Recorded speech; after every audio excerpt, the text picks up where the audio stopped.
Bienvenidos, vamos a empezar la clase de ventilación mecánica no invasiva.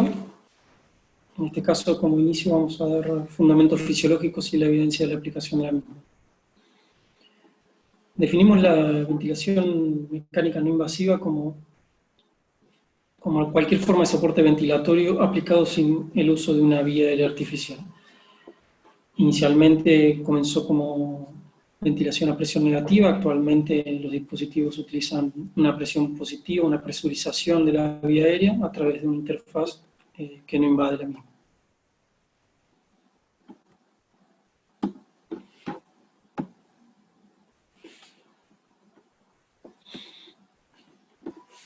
Bien, si vemos la evolución con el correr del tiempo, podemos ver que las primeras aplicaciones de ventilación no invasiva comienzan con la epidemia de polio a través de la aplicación de ventilación a presión negativa, y aparecen las primeras experiencias con presión positiva a través de ventilación invasiva. La ventilación no invasiva a presión positiva comienza a aplicarse a mediados de los 80, principalmente a través de CPAP en apneas obstructivas o para tratar la insuficiencia respiratoria crónica. A mediados de los 90 aparecen los primeros ensayos clínicos aleatorizados de utilización de ventilación no invasiva y su aplicación en insuficiencia respiratoria aguda, principalmente EPOC, pero no solo en ellos. Y a partir del año, por delante del año 2000, aumenta la disponibilidad bibliográfica de la aplicación de la ventilación no invasiva, volviéndose un estándar en el EPOC reagudizado y con la aplicación en distintas situaciones que vamos a ir viendo en el desarrollo de la charla.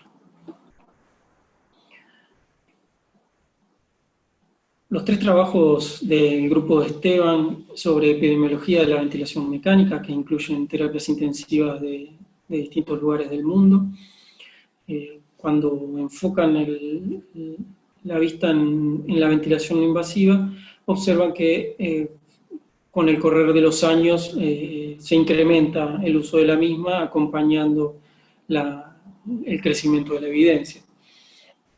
Como vemos en la corte del 98, la aplicación de ventilación invasiva al ingreso de terapia era del 5% de los pacientes reclutados, mientras que en la del 2004 llegó al 10% y al 14% en la corte del 2010, con una diferencia significativa. Este estudio muestra cómo evoluciona el uso de la ventilación invasiva en insuficiencia respiratoria aguda. Esta evolución desde el año 1997 al 2011 muestra en línea azul cómo se incrementa el uso de primera línea de la ventilación invasiva en la reagudización de una insuficiencia respiratoria crónica y también en otros tipos de insuficiencia respiratoria, especialmente en edema pulmonar cardiogénico, y también se ve un incremento en la insuficiencia respiratoria aguda de pacientes inmunocompetentes e inmunocomprometidos. El éxito, la tasa de éxito de la ventilación no invasiva en esta misma corte de pacientes se vio incrementada especialmente en los pacientes con reagudización de insuficiencia respiratoria crónica, como vemos en la línea azul, que vemos con la línea del tiempo un incremento que parte por debajo del 70% a cercano al 90% en la tasa de éxito, ¿sí?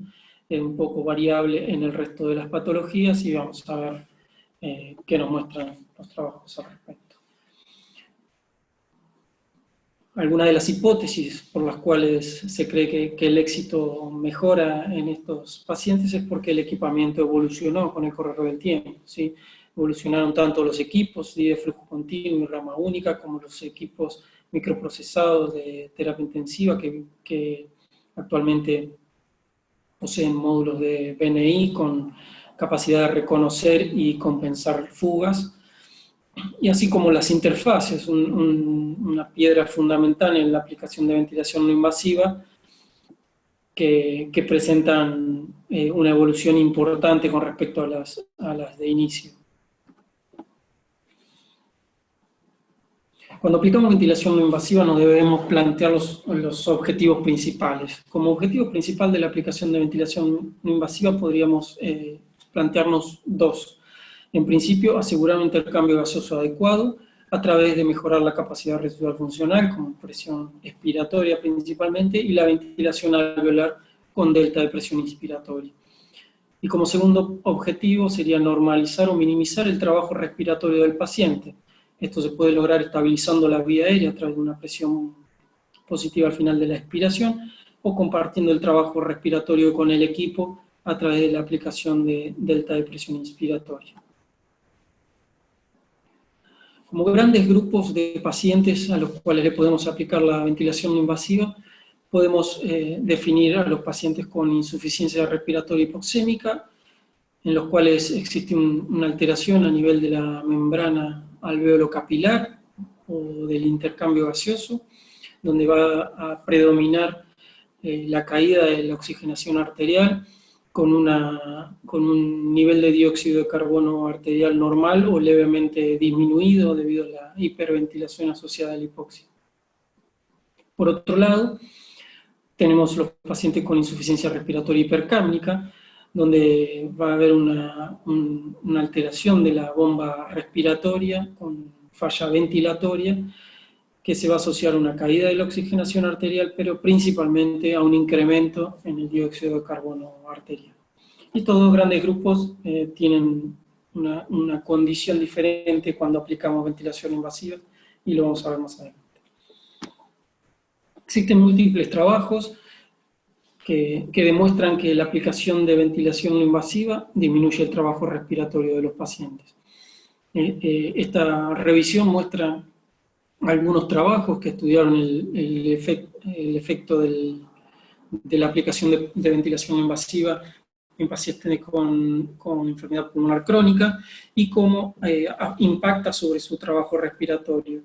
Algunos medidos como delta de presión esofágica, otro como delta de presión transdiafragmática o de presión transpulmonar transdiafragmática y en algunos work of breathing o trabajo respiratorio. Todos estos índices de esfuerzo inspiratorio o de trabajo respiratorio mostraron una caída con la aplicación del máximo soporte respiratorio a los pacientes.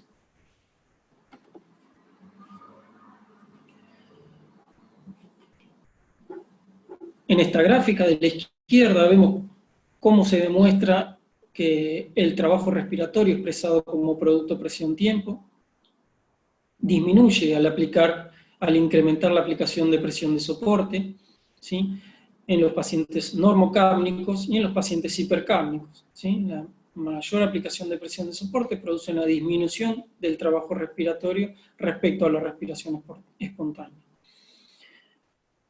A la derecha vemos cómo la aplicación de diferentes programaciones producen la disminución del trabajo respiratorio, también medido en este caso como producto presión-tiempo. El trabajo respiratorio con la aplicación de BiPAP, ¿sí?, de una presión de soporte, y con la aplicación de PIP también nos demuestra que, como en este caso, la aplicación de PIP de 10 logra una disminución inicial mayor de trabajo respiratorio y después se iguala con los otros niveles de setting en los cuales se incrementa de 5 a 20 la presión de soporte aplicada desde el setting 1 al setting 4 respecto a la respiración espontánea. Otra gráfica que nos muestra el efecto de la ventilación no invasiva sobre el trabajo respiratorio expresado en producto presión-tiempo muestra cómo la aplicación de CPAP, ¿sí?, quizá a través de la mejoría en la compliance respiratoria, ya que en este caso es sobre pacientes con injuria pulmonar aguda, logra disminuir parcialmente el trabajo respiratorio. Si además se le agrega presión de soporte, disminuye más, y cuanto mayor es el delta de presión inspiratoria programado, mayor es la disminución del trabajo respiratorio expresado por producto presión-tiempo. Sin embargo, no siempre el aumento del soporte expresado en menor trabajo respiratorio se asocia con mejor confort para el paciente. Como vemos a la derecha, las escalas de confort, ¿sí? En este caso arriba la escala de Borg de confort y abajo una escala visual análoga de confort como porcentaje de máximo confort, vemos que las zonas de mejor confort se ubican en la zona intermedia, ¿sí? Tanto en una como en otra, las zonas intermedias expresan el mejor confort del paciente. Tanto un soporte mínimo como un soporte excesivo provocan en el paciente mayor disconfort. Como resumen sobre el efecto de la ventilación no invasiva sobre los parámetros fisiológicos de los pacientes, se ha visto una disminución del trabajo respiratorio en los scores de disnea y con disminución de la actividad eléctrica diafragmática, ¿sí? Respecto al patrón respiratorio, la presión de soporte minimiza el trabajo respiratorio, mejora el volumen corriente y disminuye la frecuencia respiratoria, ¿sí? Especialmente en pacientes no EPOC. En los pacientes EPOC el efecto sobre la frecuencia respiratoria es un poco variable, sí mejora el VT. Sobre la mecánica del sistema respiratorio, mejora la compliance, disminuye la PIB intrínseca dinámica y la presión de soporte, si es excesiva, puede aumentar el atrapamiento aéreo y la PIB intrínseca. Sobre la función cardiovascular, disminuye el gasto cardíaco en pacientes sanos y en EPOC. En los pacientes con injuria pulmonar aguda no parece tener mayor efecto cardiovascular, y sí mejora el gasto cardíaco en los pacientes con edema agudo de pulmón. Respecto al intercambio gaseoso, si logramos disminuir el trabajo respiratorio, se vio un efecto beneficioso sobre el pH, ¿sí? Mejorando el pH, mejorando la oxigenación y disminuyendo la presión de dióxido de carbono alveolar. En edema agudo de pulmón se vio una mejoría de la oxigenación y la mejoría en el dióxido de carbono se vio solo en hipercápnicos y con delta de presión inspiratoria. Ya vamos a ver más adelante. Cuando nos tenemos que plantear no hacer ventilación no invasiva, cuando aparece alguna de estas contraindicaciones, como absolutas, la imposibilidad de adaptar alguna interfaz de la que dispongamos, la necesidad de proteger o permeabilizar la vía aérea por la existencia de una obstrucción fija, o lesión de vía aérea superior, una hemorragia digestiva alta, ante paro cardiorrespiratorio, infarto agudo de miocardio o arritmia severa, ante la presencia de shock, o ante la negativa del paciente, imposibilidad de aplicarlo. Como contraindicaciones relativas serían la agitación y la confusión. Se puede plantear un screening de ventilación invasiva con cierto nivel de sedación leve. El deterioro de la conciencia, ¿sí? Obviamente si es leve, con un Glasgow mayor a 8, uno se puede plantear también un screening de ventilación no invasiva, especialmente en aquellos pacientes en los cuales uno interprete el deterioro de la conciencia asociado a la hipercapnia. Uno puede hacer un screening muy monitorizado como para evaluar la respuesta. Y otra contraindicación relativa sería la presencia de vómitos recurrentes, de abundantes secreciones que requieran el retiro de la interfaz para manejarlas, o la cirugía reciente de vía aérea superior, en la cual se debería consultar al cirujano sobre la posibilidad o no de aplicarlo. Existen efectos no deseados de la ventilación no invasiva reportados, no en gran cantidad, pero existen algunos asociados a la interfaz, como el disconfort, el eritema facial principalmente, y en menor medida claustrofobia, úlcera nasal o rash cutáneo. Asociados al flujo de aire, puede provocar congestión nasal, sinusitis, sequedad bucal, irritación ocular o distensión gástrica, ¿sí? La mayoría de estas uno podría prevenir con la aplicación de una adecuada humidificación. La presencia de fugas es algo que convive con la ventilación no invasiva, por lo tanto en la mayoría puede haber cierto nivel de fugas. En esto incide la elección apropiada de la interfaz.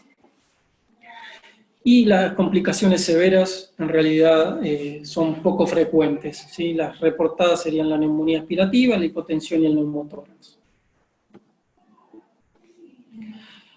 Nava sostiene que para aplicar la ventilación no invasiva existe una ventana de oportunidades, ¿sí? Y debemos considerar que un paciente con un grado leve de insuficiencia respiratoria no necesita ventilación no invasiva. En el otro extremo existen pacientes con un deterioro severo de la función respiratoria, con una insuficiencia respiratoria aguda grave y con contraindicaciones para ventilación invasiva, que deben ser intubados inmediatamente. Dentro de estos dos grupos se encuentra la ventana de oportunidad con la indicación para ventilación no invasiva. Esta ventana de oportunidad hablaría de una patología potencialmente reversible en el tiempo, que permita que la aplicación de ventilación no invasiva nos dé una oportunidad para que el paciente tenga un tiempo de recuperación se trate la patología que lo llevó a esa insuficiencia respiratoria y sea un proceso reversible. El éxito de la ventilación invasiva depende mucho del timing y del objetivo para el cual la querramos aplicar, ¿sí? ¿A qué vamos a llamar éxito?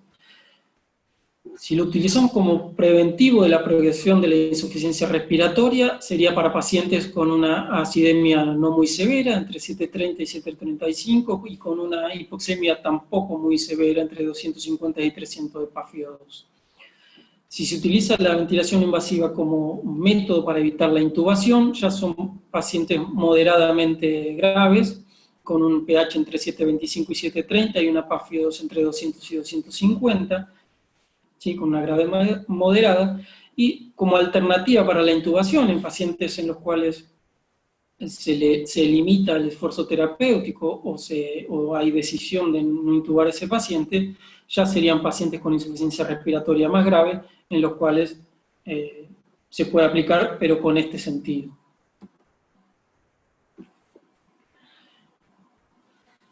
Existen varios estudios que nos muestran cuáles son los riesgos que podemos ver en los pacientes que aplicamos ventilación invasiva.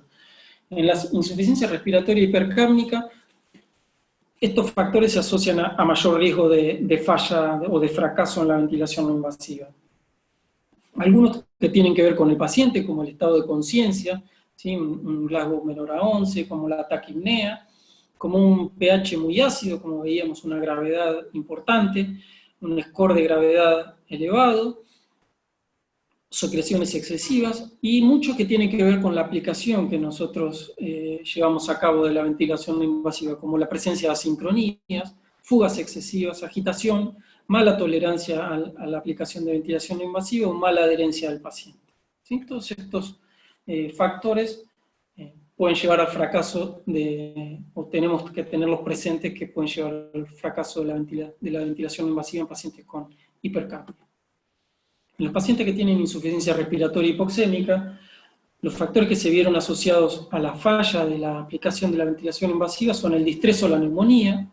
Pacientes con mayores de 40 años, ¿sí? tienen más éxito en pacientes más jóvenes, y con hipotensión, con acidosis metabólica, ¿sí? Con oxigenación baja, ¿sí? Menor de 150 de PaFi, y con un score de gravedad alto también. ¿Cuáles serían las causas potenciales que llevan al fracaso de la ventilación no invasiva? Que nos equivoquemos en la selección del paciente, ¿sí? Tanto en la gravedad como en la patología, ya vamos a ver qué patologías se asocian a mayor éxito. Con la progresión de la enfermedad subyacente, ¿sí? que no logremos tratar la enfermedad subyacente como para revertir ese estado de gravedad y siga incrementándose, y el soporte ventilatorio ya no sea suficiente hacerlo en forma no invasiva. Que elijamos una interfaz inapropiada, ¿sí? En cuanto a tamaño o al tipo de interfaz, que le provoque fuga, que genere asincronía, que genere intolerancia. Que elijamos un respirador inapropiado con una mala compensación de las fugas, esto se asocia a malas sincronías, ¿sí? si no reconoce y compensa esas fugas. Con errores en la programación, ¿sí? Que no logremos programar adecuadamente el respirador para las demandas del paciente, y todo esto muchas veces se encuentra asociado a inexperiencia del personal que atiende al paciente. Debemos monitorear estrictamente a nivel subjetivo el confort del paciente con la máscara, la tolerancia a la programación del respirador, la sensación respiratoria, de coordinación con el respirador y la disnea del paciente, ¿sí? Debemos, a nivel del examen físico, evaluar la frecuencia respiratoria, los signos vitales y el uso muscular, el estado de conciencia, ¿sí? Que no haya deterioro de este estado. En cuanto a los parámetros del respirador, debemos monitorear las fugas, la sincronía con el respirador, la programación y ajustar de acuerdo a la sincronía, y podemos monitorear el volumen corriente. Respecto al intercambio gaseoso, deberíamos tener oximetría continua, con estado ácido-base luego de 1 o 2 horas de iniciado el tratamiento con ventilación no invasiva, y en el cual esté estable el paciente con esta estrategia ventilatoria. Se recomienda en los pacientes hipoxémicos por ahí dentro de la hora, y en los pacientes hipercámnicos por ahí se puede esperar hasta 2 horas. La ubicación de estos pacientes con insuficiencia respiratoria aguda debería ser una unidad crítica.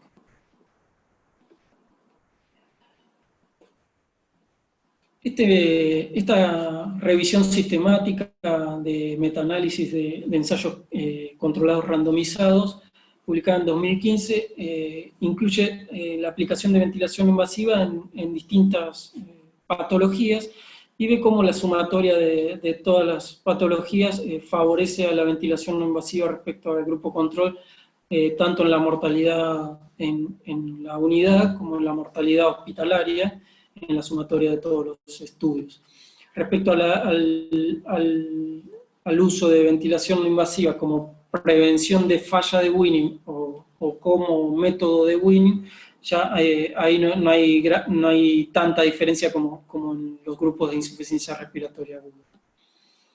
Sin embargo, cuando se hace la sumatoria total de los estudios analizados, encuentran que la mortalidad en la unidad y la mortalidad hospitalaria se encuentra reducida en los pacientes en los que se aplicó ventilación no invasiva. Yendo a la evidencia estrictamente, Stefano Nava llama a los 4 grandes a las 4 principales indicaciones de ventilación invasiva. El EPOC reagudizado, ¿sí? con disminución de la necesidad de intubación endotraqueal y de la mortalidad, ¿sí? Un número necesario a tratar de 4 y de 10 respectivamente. El edema pulmonar cardiogénico con 8 y 13 de número necesario a tratar. El Winning de ventilación invasiva en EPOC reagudizado y la prevención de falla en pacientes con factores de riesgo para la falla de extubación, pareciera ser otra indicación bastante fuerte, y con un poco menos de fuerza, pero recomendada por este autor, en la insuficiencia respiratoria de inmunocomprometidos, para intentar disminuir la intubación endotraqueal, y si esto se logra, si hay éxito de la VNI, se ve una disminución de la mortalidad en terapia intensiva. Existen otras indicaciones y cada vez hay más publicaciones sobre distintas aplicaciones de la ventilación invasiva, ya con menor nivel de evidencia, pero podría ser en prevención y tratamiento de complicaciones respiratorias posoperatorias, síndrome de hipoventilación, obesidad, paliativo de síntomas en pacientes terminales, en la aplicación en crisis asmáticas, en patologías restrictivas de la caja torácica y neuromusculares, o durante diferentes procedimientos. En algunos casos hay publicaciones sobre la aplicación durante broncoscopía en pacientes con insuficiencia respiratoria crónica, y donde uno puede evitar la intubación de estos pacientes y la aplicación de ventilación invasiva durante el procedimiento.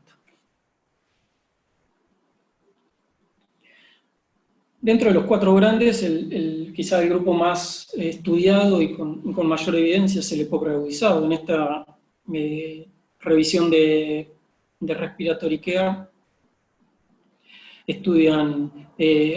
revisan el efecto de la ventilación no invasiva sobre la mortalidad, la intubación y las complicaciones de estos pacientes en la terapia intensiva, y encuentran beneficio tanto en la falla de tratamiento, en la mortalidad, en la intubación y las complicaciones, con un número necesario a tratar que va de 5, con un rango de 4 a 7, 8 con un rango de 6 a 13, 5 y 3.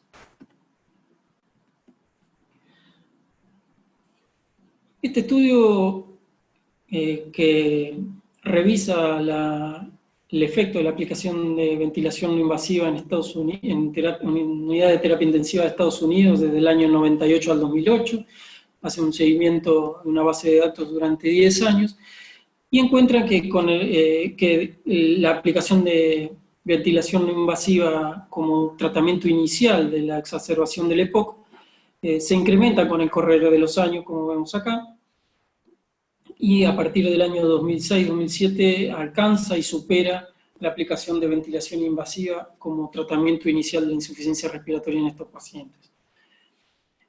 Es interesante ver, cuando analizan estos pacientes, que los pacientes que tuvieron éxito con la ventilación no invasiva tuvieron una mortalidad hospitalaria mucho menor, ¿sí?, que los pacientes que recibieron ventilación invasiva, e incluso que los pacientes que recibieron ventilación no invasiva de inicio, pero que tuvieron que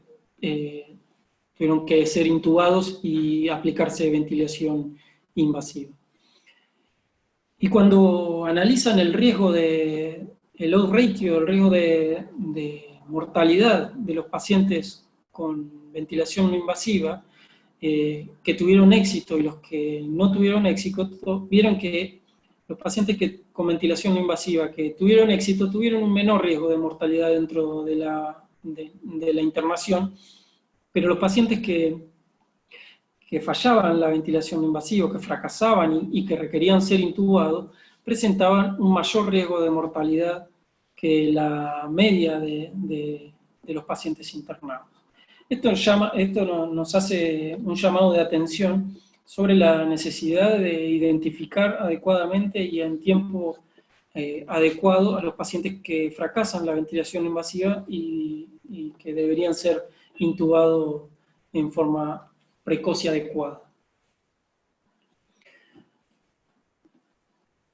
Culminando con esta fuerte evidencia que existe sobre la aplicación de ventilación invasiva en los pacientes con EPOC reagudizado, esta Task Force de la Sociedad Europea Respiratoria y la Sociedad Americana del Tórax recomiendan, dentro de las recomendaciones para el tratamiento del manejo de las exacerbaciones del EPOC, recomiendan la aplicación de ventilación no invasiva con una fuerza fuerte, a pesar de que no una calidad de evidencia muy fuerte, pero dentro de las recomendaciones que aplican, la única fuerte sería la aplicación de ventilación no invasiva en estos pacientes. ¿Qué se requiere para aplicar ventilación invasiva en estos pacientes? Definir un área donde aplicarla, con un personal adecuado. Recomiendan en este caso la Sociedad Británica del Tórax y la Sociedad de Cuidados Intensivos. En esta guía recomiendan al menos un enfermero cada 2 pacientes, sobre todo en las primeras 24 horas, desarrollar protocolos localmente, designar un equipo que lidere y coordine la aplicación de ventilación invasiva, dado por kinesiólogo, médico y enfermero, un experto en ventilación no invasiva disponible para consultas en cualquier momento.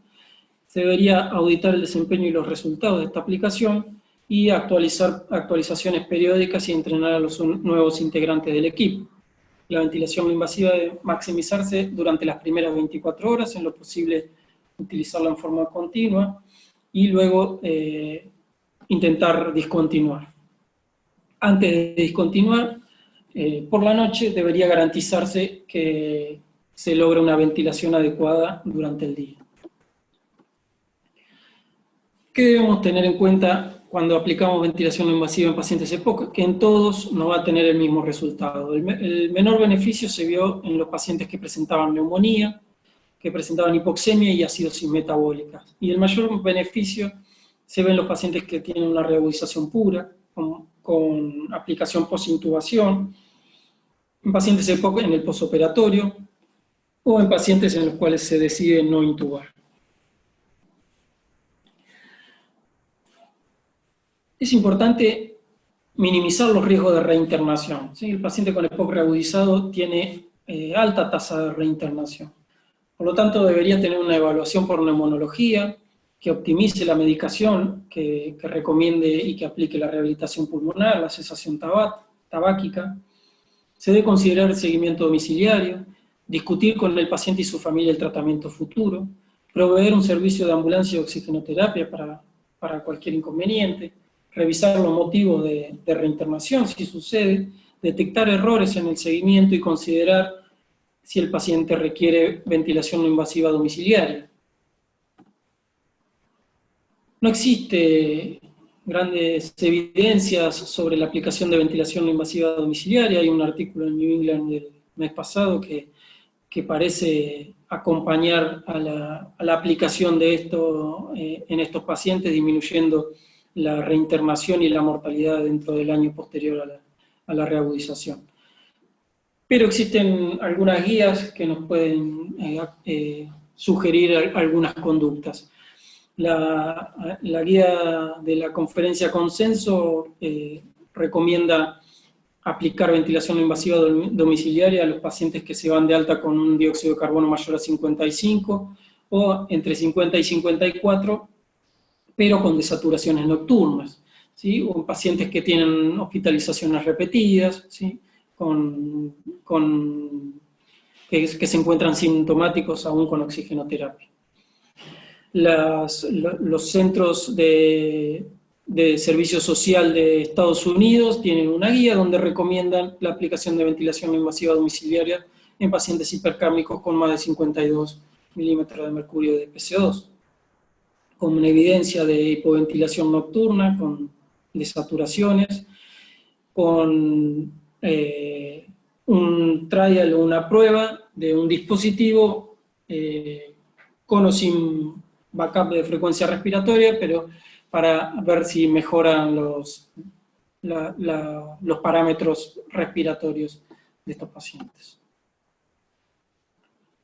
El segundo grande expresado por NAVA sería el edema pulmonar cardiogénico.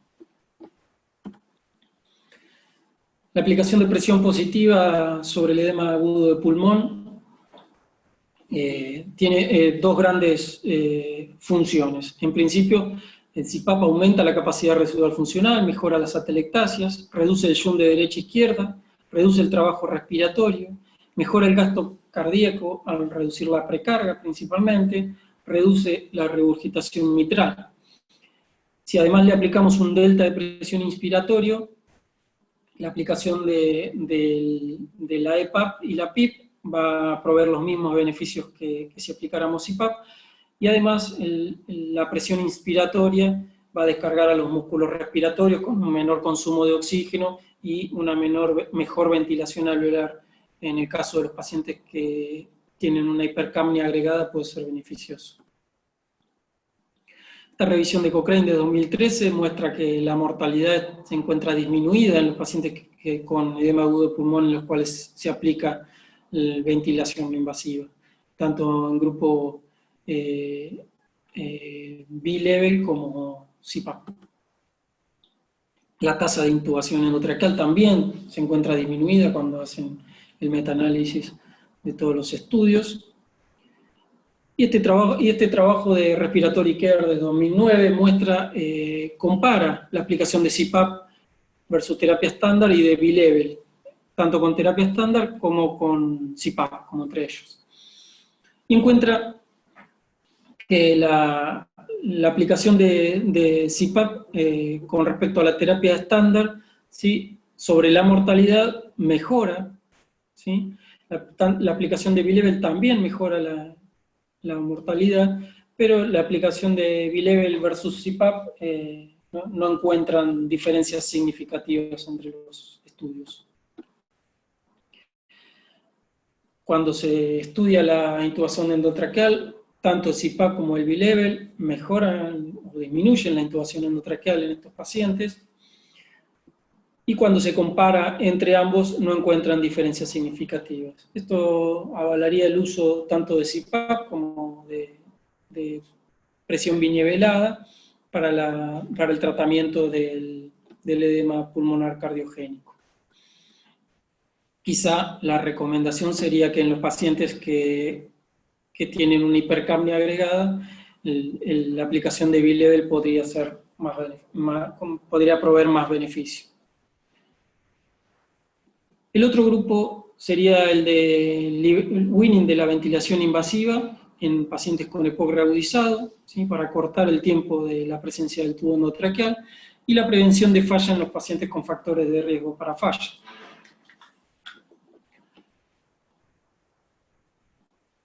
El retirar el tubo endotraqueal nos provee varios beneficios: eliminar el trabajo sobreimpuesto del tubo, disminuir el riesgo de neumonía intrahospitalaria, mejorar la comunicación, mejorar el confort, disminuyendo la necesidad de sedación, mejora el mecanismo de la tos, permitiendo el cierre glótico, mejora el clearance de la vía aérea por mejoría de la tos y porque permite mejor batido ciliar, y mejora el drenaje de los senos. Esta revisión nos muestra las diferentes utilizaciones de la ventilación no invasiva y la evidencia de aplicación en tres diferentes situaciones. Una sería como método alternativo de weaning en los pacientes que fallan la prueba de respiración espontánea y encuentran como conclusión y recomendación que la ventilación invasiva facilita el weaning del respirador y reduce el riesgo de reintubación en grupos seleccionados, especialmente los pacientes con EPOC reagudizado. Como prevención de insuficiencia respiratoria post-extubación, encuentran que la ventilación invasiva no es efectiva como tratamiento de rutina para todos los pacientes extubados, pero sí cuando se selecciona a los pacientes con alto riesgo de falla de extubación. Sí recomiendan no usar ventilación no invasiva para los pacientes que presentan insuficiencia respiratoria post-extubación, excepto para el manejo de los pacientes con EPOC y con hipercapnia, con un estricto monitoreo en los cuales se puede hacer un screening de ventilación invasiva y visualizar la respuesta. La primera situación era ventilación invasiva para cortar la ventilación invasiva. Como preceptos para intentar aplicar esto, el paciente debe reunir criterios para realizar una prueba de respiración espontánea, debe tener una vía aérea superior competente, capaz de eliminar secreciones y que nos permita sacarle el tubo endotraqueal. Debe ser un buen candidato para BNI, ¿sí? No debe tener ninguna de las contraindicaciones para aplicar ventilación no invasiva, y debe tolerar la interfaz. Debe tolerar respiración espontánea por al menos unos minutos. Debemos considerar que el paciente probablemente pase algunos minutos sin ningún tipo de asistencia respiratoria y no debería ingresar en insuficiencia respiratoria ante esto. No debe aplicarse ante la posibilidad de intubación dificultosa y la aplicación en estos pacientes seleccionados reduce el tiempo de ventilación invasiva, la incidencia de infecciones, el riesgo de insuficiencia respiratoria post-extubación y la estadía en terapia intensiva. En este caso se analizan dos estudios sobre estos pacientes, un estudio de Nava y uno de Ferrer, donde encuentran que las tasas de reintubación disminuyen, ¿sí? la tasa de mortalidad en terapia disminuye, no así la mortalidad hospitalaria. Pero bueno, existe un trabajo de Giraud también donde disminuye la insuficiencia respiratoria post-extubación en estos pacientes. La segunda situación era la ventilación invasiva como aplicación de prevención de falla. Y lo que se cuestiona en estos casos es qué pacientes tienen factores de riesgo o cuáles son los factores de riesgo para falla de extubación. El trabajo de Nava utilizaba los cuatro primeros puntos, ¿sí? Que fallen más de una prueba de respiración espontánea, que tenga más de una comorbilidad, que tenga tos débil, que el estridor no requiera reintubación inmediata. El trabajo de Ferrer, aparte de estos factores de riesgo, incluía pacientes mayores de 65 años, con un Apache mayor a 2 el día de la extubación, Y existe un trabajo posterior de Ferrer que lo aplica en pacientes que tienen hipercapnia al final de la prueba de respiración espontánea. En todos estos estudios se vio que disminuía la tasa de reintubación con la aplicación en estos casos. ¿Qué factores de riesgo coinciden en los tres trabajos? Que los pacientes presentaban insuficiencia cardíaca e hipercapnia, con PCO2 mayor a 45 al extubar, ¿sí? Quizás serían los dos factores de riesgo coincidentes en la mayoría de los trabajos.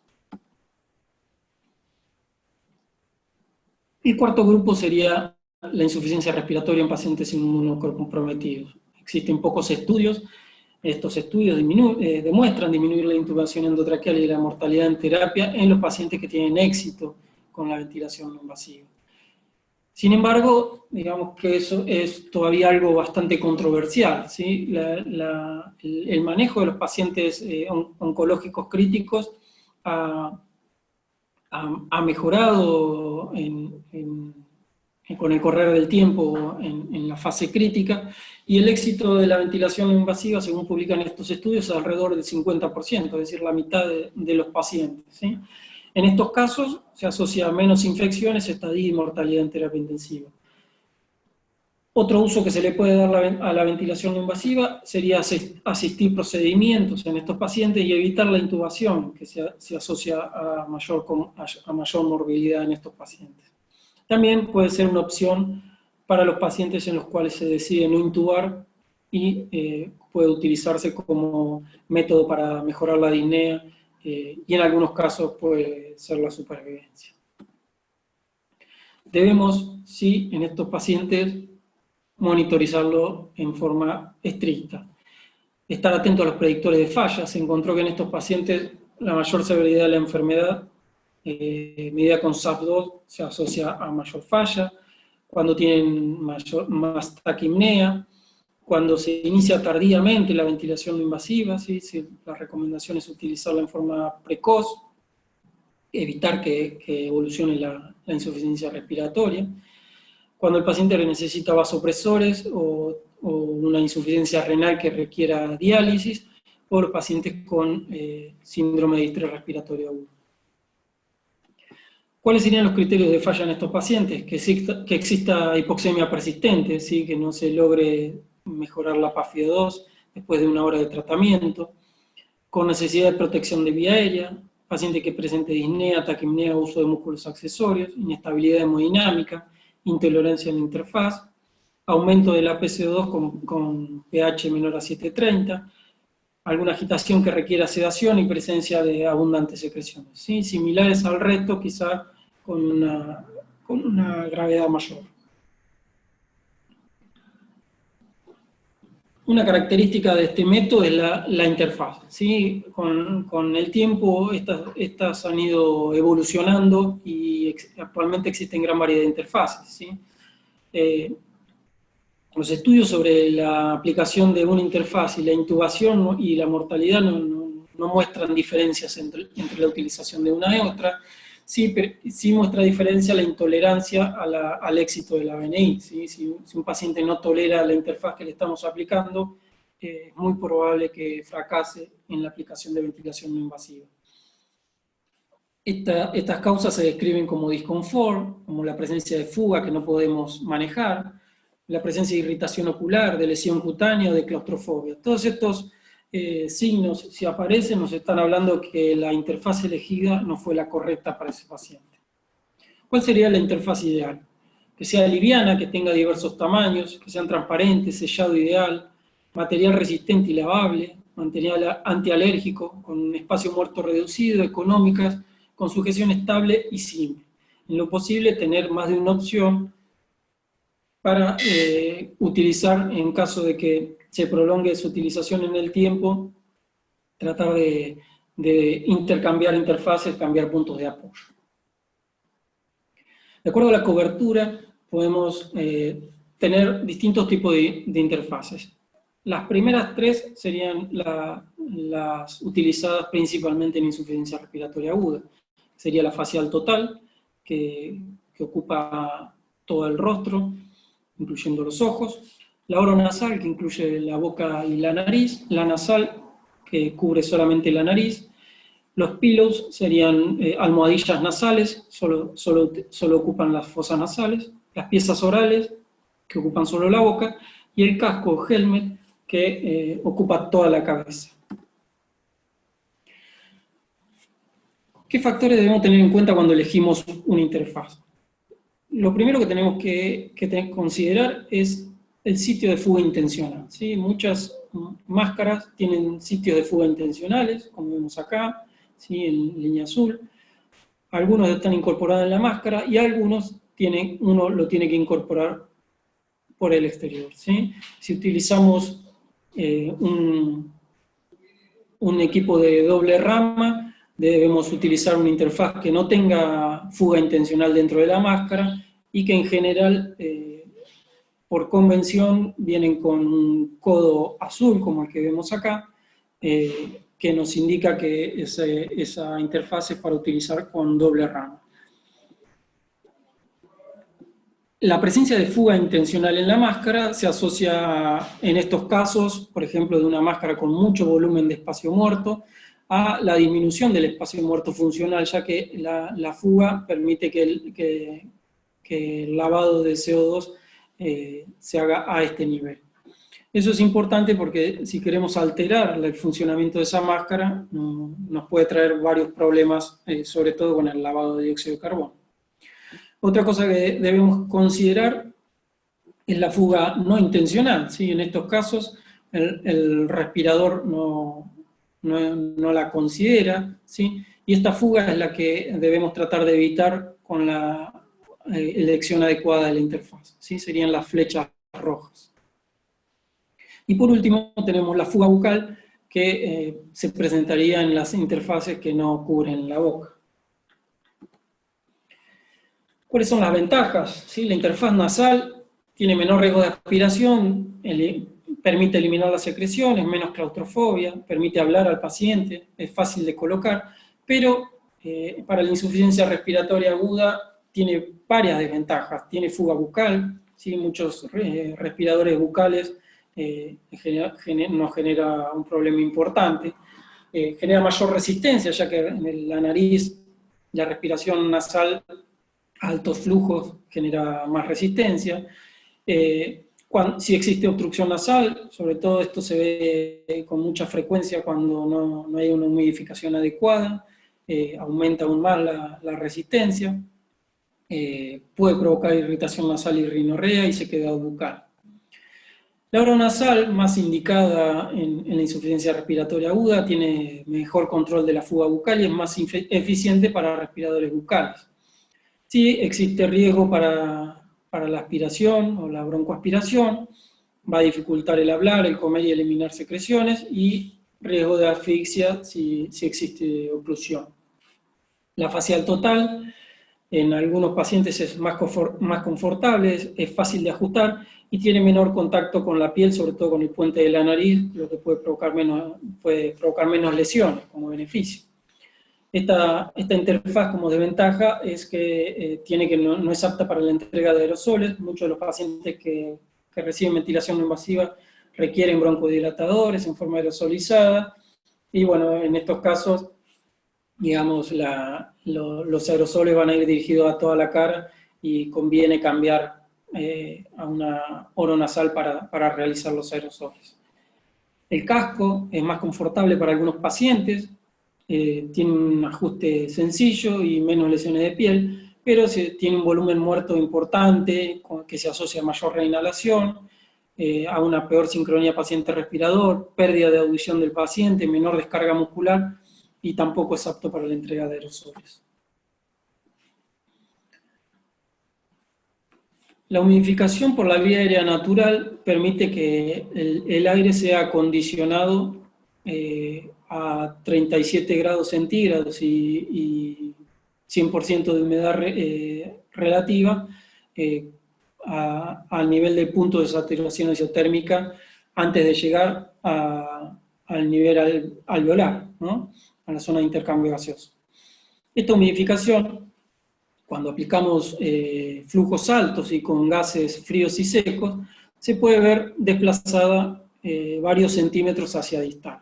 Este desplazamiento lo que provoca es que varias regiones de mucosa bronquial que no están preparadas o diseñadas para cumplir esta función, pasan a cumplir la función de humidificar y calentar el aire que va a llegar al alvéolo. Esto lo que genera es un daño a nivel de la mucosa.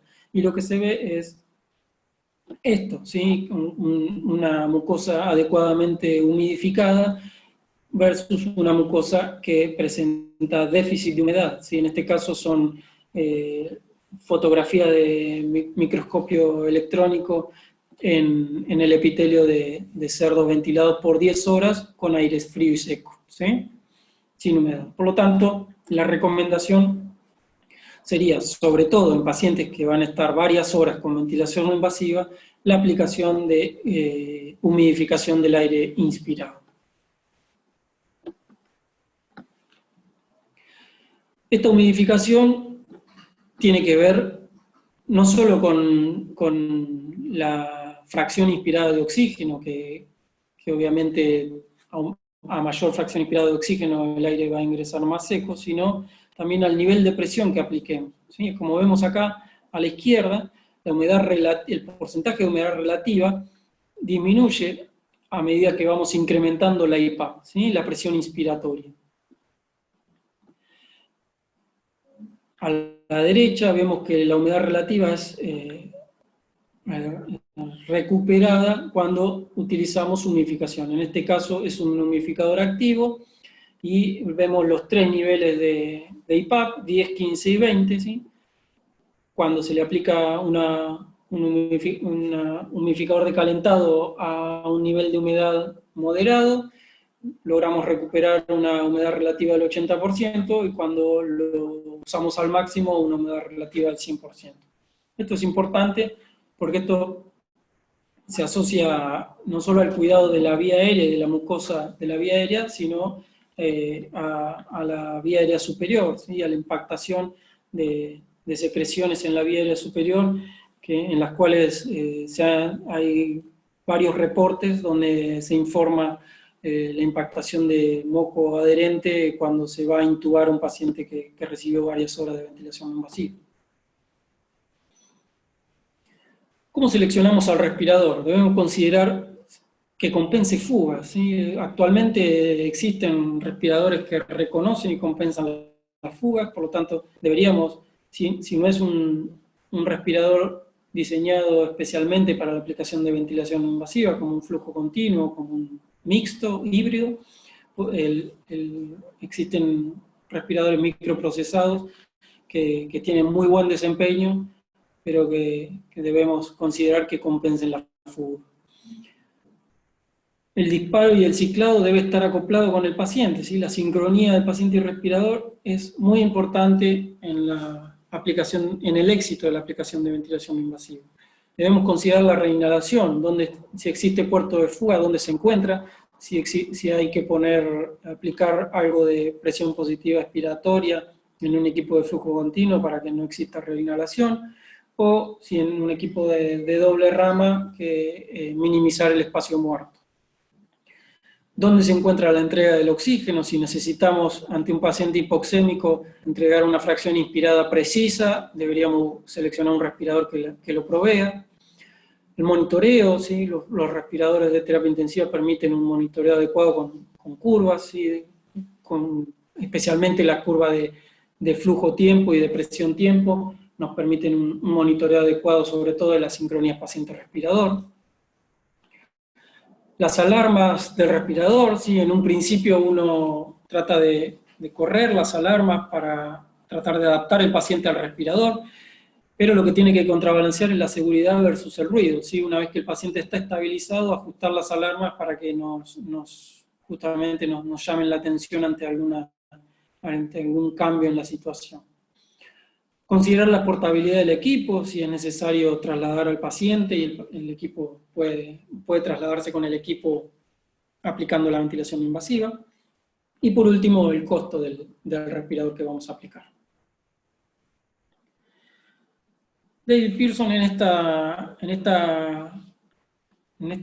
revisión habla de la historia y la epidemiología de la ventilación no invasiva en la insuficiencia respiratoria aguda, y habla de que muchas veces la eficacia vista en los estudios, en los ensayos clínicos, no se traduce en una efectividad en la práctica diaria. Y él encuentra varias explicaciones. Quizá si nosotros intentamos aplicar todo lo que estuvimos viendo, podemos acercarnos un poco más a esto. ¿Sí? Él sostiene que la eficacia respecto a los resultados bajo ciertas condiciones de investigación muchas veces no pueden ser o no se obtienen en la vida real o en la práctica diaria, ¿no? En general, en los ensayos clínicos los pacientes son cuidadosamente seleccionados, mientras que en la práctica diaria uno no selecciona adecuadamente a los pacientes. Muchas veces los pacientes no tienen comorbilidades ni problemas que interfieren en el tratamiento, mientras que en la práctica diaria uno tiene muchos pacientes con otras comorbilidades o problemas que aparecen en el transcurso del tratamiento que complican el manejo.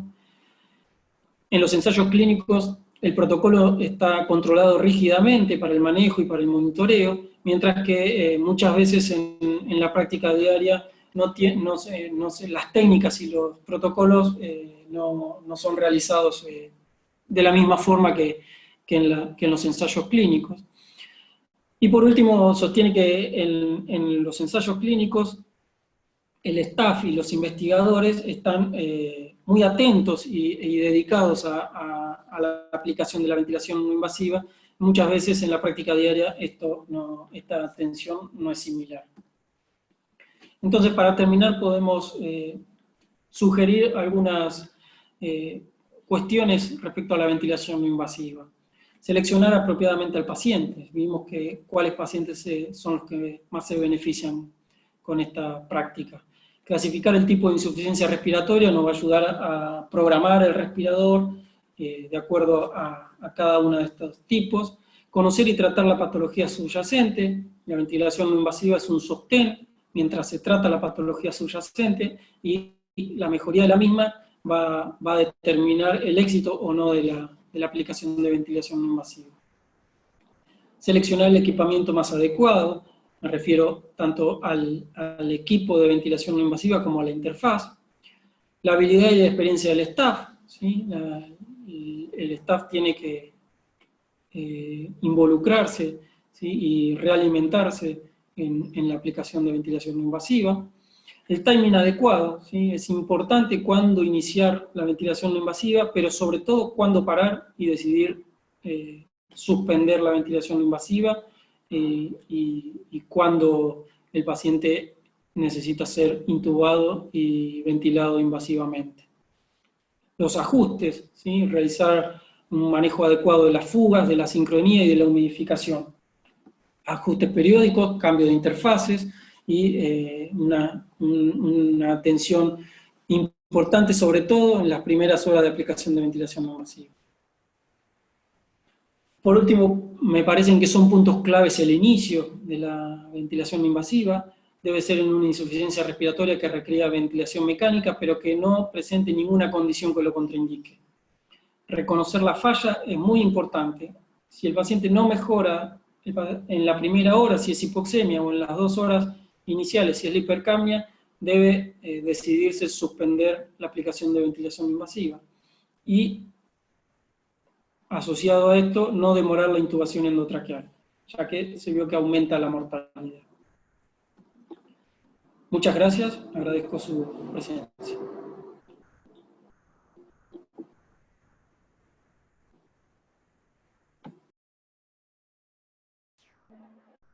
Ahí estamos, Marco.